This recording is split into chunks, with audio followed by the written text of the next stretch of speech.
Hi friends, welcome back to my channel HNTfarmhouse. ನಾನಿವತ್ತು ನಿಮಗೆ ಎಳ್ಳು ಹೋಳಿಗೆನ ಹೇಗೆ ಮಾಡೋದು ಅಂತ ತೋರಿಸ್ತಾ ಇದ್ದೀನಿ. ನಾನಿಲ್ಲಿ ಎಳ್ಳು ಹೋಳಿಗೆ ಮಾಡೋದಕ್ಕೆ ಏನೇನೆಲ್ಲ ಇಂಗ್ರೀಡಿಯೆಂಟ್ಸ್ ಯೂಸ್ ಮಾಡಿದ್ದೀನಿ, ಹಾಗೆ ಯಾವ ರೀತಿ ಮಾಡಿದ್ದೀನಿ ಅನ್ನೋದನ್ನು ನೋಡೋಣ ಬನ್ನಿ.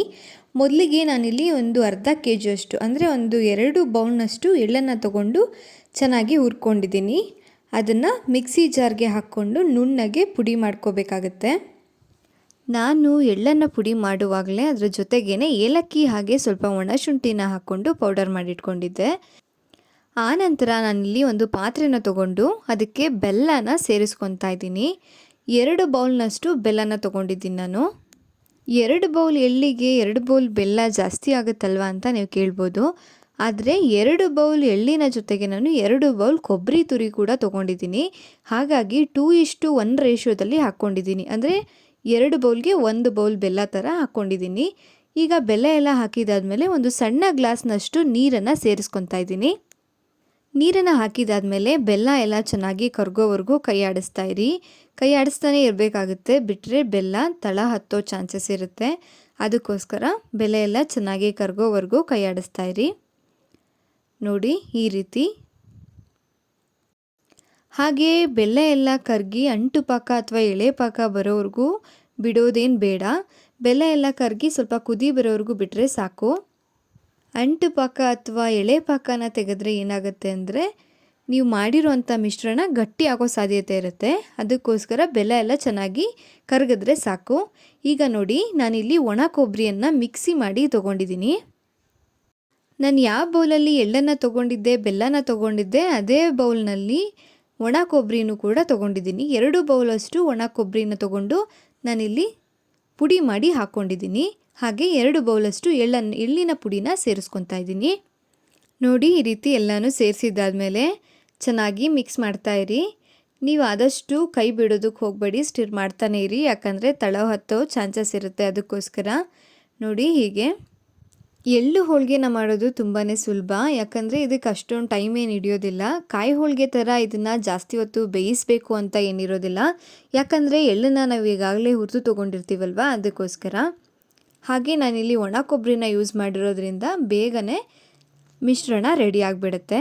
ನೀವು ಬೇಕಾದರೆ ತೆಂಗಿನಕಾಯಿ ತುರಿನೂ ಕೂಡ, ಅಂದರೆ ಹಸಿ ತೆಂಗಿನಕಾಯಿ ತುರಿನ ಕೂಡ ಯೂಸ್ ಮಾಡ್ಬೋದು. ಹಾಗೆಯೇ ನಾನಿಲ್ಲಿ ಒಂದು 4 ಟೇಬಲ್ ಸ್ಪೂನ್ನಷ್ಟು ಹುರಿಗಡಲೆನ ಪುಡಿ ಮಾಡಿ ಹಾಕ್ಕೊತಾ ಇದ್ದೀನಿ. ಹುರಿಗಡಲೆನ ಹಾಕೋದ್ರಿಂದ ಟೇಸ್ಟ್ ತುಂಬಾ ಚೆನ್ನಾಗಿರುತ್ತೆ, ಹಾಗೆ ಮಿಶ್ರಣ ತುಂಬ ಚೆನ್ನಾಗಿ ಹೊಂದ್ಕೊಳ್ಳುತ್ತೆ. ಅದಕ್ಕೋಸ್ಕರ ಹುರಿಗಡಲೆನ ಪುಡಿ ಮಾಡಿ ಹಾಕ್ಕೋಬೇಕು. ಹುರಿಗಡಲೆನ ಹಾಕಿದಾದ್ಮೇಲೆ ಚೆನ್ನಾಗಿ ಮಿಕ್ಸ್ ಮಾಡ್ಕೊಳ್ಳಿ.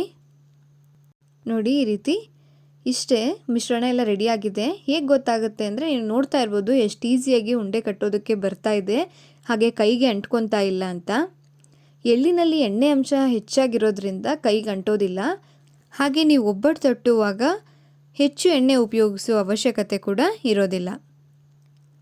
ಹಾಗೆ ಬೇಳೆ ಒಬ್ಬಟ್ಟು ಕಾಯಿ ಹೋಳಿಗೆ ಥರ ಕಿತ್ತೋಗೋ ಚಾನ್ಸಸ್ ಕೂಡ ಇರೋದಿಲ್ಲ. ತುಂಬಾ ಚೆನ್ನಾಗಿ ನೀವು ಯಾವ ಥರ ತೊಟ್ಟಿದ್ರೂ ಬರುತ್ತೆ.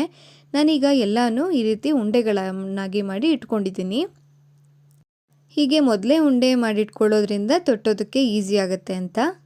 ನೋಡಿ ನಾನಿಲ್ಲಿ ಸ್ವಲ್ಪ ಕನಕನ ತೊಗೊಂಡಿದ್ದೀನಿ. ಕನಕ ಮಾಡೋದು ಹೇಗೆ ಅಂತ ನಿಮಗೆ ಗೊತ್ತೇ ಇರುತ್ತೆ. ಸ್ವಲ್ಪ ಮೈದಾ ಹಿಟ್ಟನ್ನ ತೊಗೊಂಡು ಅದಕ್ಕೆ ಒಂಚೂರು ಉಪ್ಪು ಹಾಕಿ, ನೀರು ಹಾಗೆ ಎಣ್ಣೆನ ಹಾಕಿ ಕಲಸಿಟ್ಟು ಒಂದು 3 ಅವರ್ ಮ್ಯಾರಿನೇಟ್ ಆಗೋದಕ್ಕೆ ಬಿಡಬೇಕಾಗತ್ತೆ.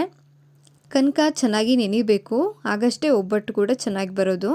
ನೋಡಿ ಹೀಗೆ ಬಾಳೆ ಎಲೆನ ತೊಗೊಂಡು ಅದ್ರ ಮೇಲೆ ಮೈದಾ ಹಿಟ್ಟು ಅಂದರೆ ಕನಕನ ಹಾಕಿ ಈ ರೀತಿ ಸ್ಪ್ರೆಡ್ ಮಾಡ್ಕೊಂಡಿದ್ದೀನಿ. ಈಗ ನಾವು ಉಂಡೆ ಮಾಡಿಟ್ಕೊಂಡಿದ್ವಿ ಅಲ್ವಾ, ಅದನ್ನು ಇಟ್ಟು ಈ ರೀತಿ ಕ್ಲೀನಾಗಿ ಕವರ್ ಮಾಡಬೇಕು. ನೋಡಿ ಹೀಗೆ ಸ್ವಲ್ಪ ಜಾಸ್ತಿ ಆಗಿರೋದ್ರಿಂದ ತೆಗೆದಾಕಿ ಈಗ ತಟ್ಕೊಳ್ಳೋಣ. ತುಂಬ ಚೆನ್ನಾಗಿ ತಟ್ಟೋದಕ್ಕೆ ಬರುತ್ತೆ, ಯಾವುದೇ ಕಾರಣಕ್ಕೂ ಕಿತ್ತೋಗೋದಿಲ್ಲ ಇದು. ಎಷ್ಟು ತೆಳ್ಳಗೆ ಬೇಕಾದರೂ ತೊಟ್ಕೋಬೋದು.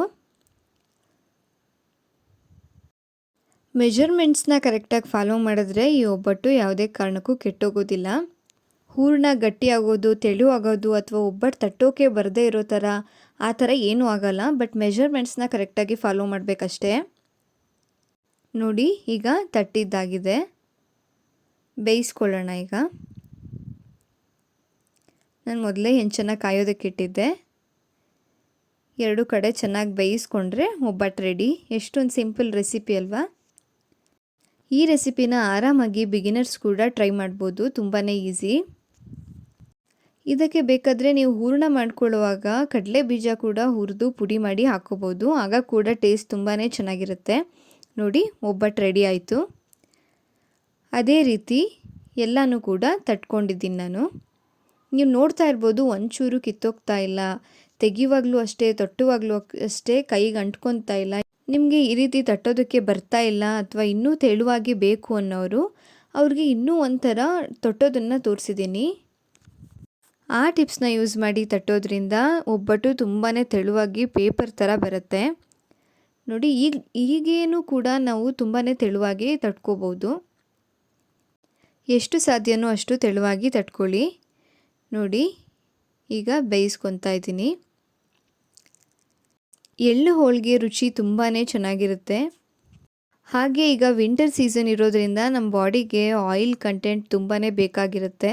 ಎಳ್ಳನ್ನು ತಿನ್ನೋದ್ರಿಂದ ನಮ್ಮ ದೇಹಕ್ಕೆ ಕೂಡ ತುಂಬಾ ಒಳ್ಳೆಯದು ಚಳಿಗಾಲದಲ್ಲಿ.